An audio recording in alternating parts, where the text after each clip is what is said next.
ఉంది. దాన్ని కూడా నేను రేపు ఎల్లుండి ఒక పాలసీ కింద డాక్యుమెంటేషన్ ఇస్తాను. ఈ మూడు గాని హైబ్రిడ్ మోడల్లో తీసుకుంటే గణనీయంగా పెట్రోల్ డీజిల్ అంటే అన్ని ఎలక్ట్రికల్ వెహికల్స్ వస్తాయి. ఎక్కడ చూసినా కరెంటే వాడతాం. ఇది కానీ వాడుకోగలిగితే agriculture, commercial, domestic, industry, transport గణనీయంగా మార్పులు వస్తాయి. దానికి శ్రీకారం చుడతాం. నేను ఆ విధంగా ముందుకు పోవాలని ఆలోచిస్తే ఈ ముఖ్యమంత్రి లేకుంటే ఈ సైకో ఏం చేస్తాడో నాకే తెలియడంలా. నిన్న మీరు చూడండి, ఒక ఉదాహరణ. నేను ప్రాజెక్టుల పైన యుద్ధ బేరి మోగిచ్చాను, ప్రజల్లో అవేర్నెస్ తేవాలని వచ్చాను.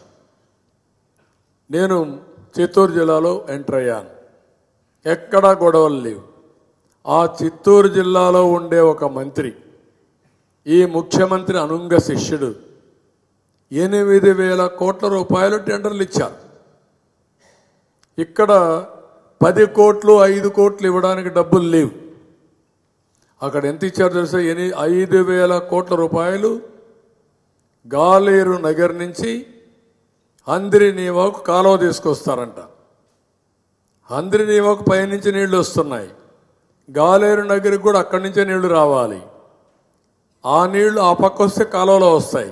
ఇప్పుడు అడ్డ కాలువ దేనికి? కాంట్రాక్టర్ కోసం, పిఎల్ఆర్ కోసం. అక్కడ నేను పోయి అడిగాను రైతుల్ని, మమ్మల్ని బెదిరించారు, మా భూమిలో పైపులు వేసారు, మాకు ఎంత ఇస్తారో చెప్పరు, అడిగితే కొడతా ఉంటారు, లేకపోతే చప్పుతా ఉంటారు, కాబట్టి మేము మాట్లాడలేదన్నారు. అక్కడి నుంచి ఇంకొకటి ఆవులపల్లి, అక్కడ ఒక రిజర్వాయర్ కడుతున్నారు. దానికి ఏమాత్రం ఎన్విరాన్మెంట్ క్లియరెన్స్ లేదు, ఆర్ఆర్ లేదు, ప్యాకేజ్ లేదు, లేకపోతే ల్యాండ్ అక్విజిషన్ లేదు. బలవంతంగా రైతులు బయట పంపించేశారు. ప్రాజెక్టు ప్రారంభించేశారు, డబ్బులు కూడా డ్రా చేసేశారు. వాళ్ళు ఎన్జిటికి వెళ్ళారు. ఎన్జిటి చాలా స్పష్టంగా చెప్పారు, తప్పు చేశారని 100 కోట్లు ఫైన్ వేశారు. దాంట్లో సుప్రీంకోర్టు పోయింది ప్రభుత్వం. వాళ్ళు కూడా చెప్పారు, మేమేమీ చేయలేము దీంట్లో, మీరు అవసరమైతే 25 కోట్లు కట్టండి ముందు, మళ్ళా కేసు ఇస్తాం, తర్వాత జడ్జిమెంట్ ఇస్తామని. అంటే ఒక వ్యక్తి చేసిన తప్పుకి ప్రభుత్వం ప్రజల ట్యాక్స్ అని 25 కోట్లు పే చేశారు. నేను వస్తా ఉంటే ఈ విషయాలు నేను ఎక్స్పోజ్ చేస్తానని ఒక మంత్రి, ఆ మంత్రి ఇంట్లో ఒక ఎంపీ, ఇంకొక ఎమ్మెల్యే, తమ్ముడు ఎమ్మెల్యే, వీళ్ళ దౌర్జన్యాలన్నీ చేస్తూ నేను వచ్చి ఎక్స్పోజ్ చేస్తున్నానంటే మా మీద దాడి చేసి 172 మంది పైన కేసులు పెట్టారు. ఇప్పుడు పీడీ యాక్ట్ పెట్టేస్తారంట. అంటే ఆ జిల్లాలో ఉండకూడదు, రేపటి నేను కూడా ఈ రాష్ట్రంలో ఉండకూడదు కాబట్టి నా మీద కూడా ఒక పీడీ యాక్ట్ పెట్టి లోపల పడేసి లేకుంటే రాష్ట్ర బహిష్కరణ చేసేస్తారు. ఏంటా ఇది? ఏంటి అరాచకాలు? మీ అవినీతిని క్వశ్చన్ చేస్తే అరాచకాలు చేస్తారా మీరు? అంటే పోరాడవలసిన అవసరం లేదని అడుగుతున్నా. ఇలాంటివన్నీ చేసే పరిస్థితి వచ్చింది. వీళ్ళు ఎన్ని చేసినా తెలుగుదేశం పార్టీ భయపడం, వీళ్ళని ఇంటికి పంపించే వరకు వదిలిపెట్టే సమస్య లేదు. రాష్ట్రానికి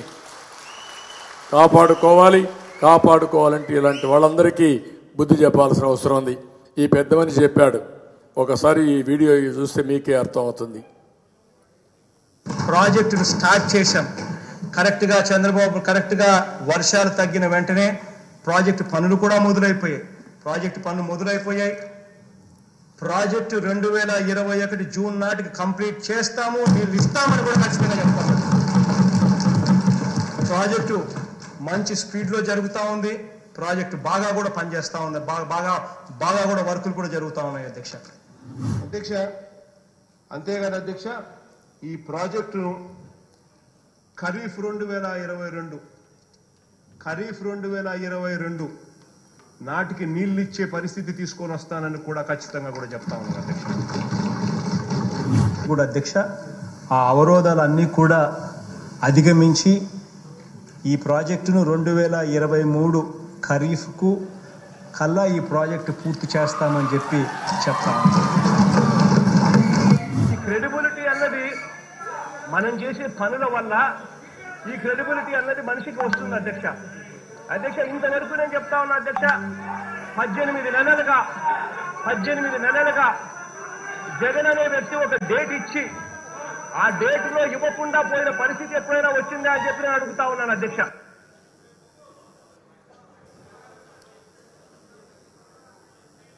2022 ఖరీఫ్ నాటికి పోలవరం ప్రాజెక్టు ఎట్టి పరిస్థితుల్లోనూ చేస్తాము అని చెప్పి ఈ వేదిక మీద నుంచి సవినయంగా తెలియజేస్తా ఉన్నాను.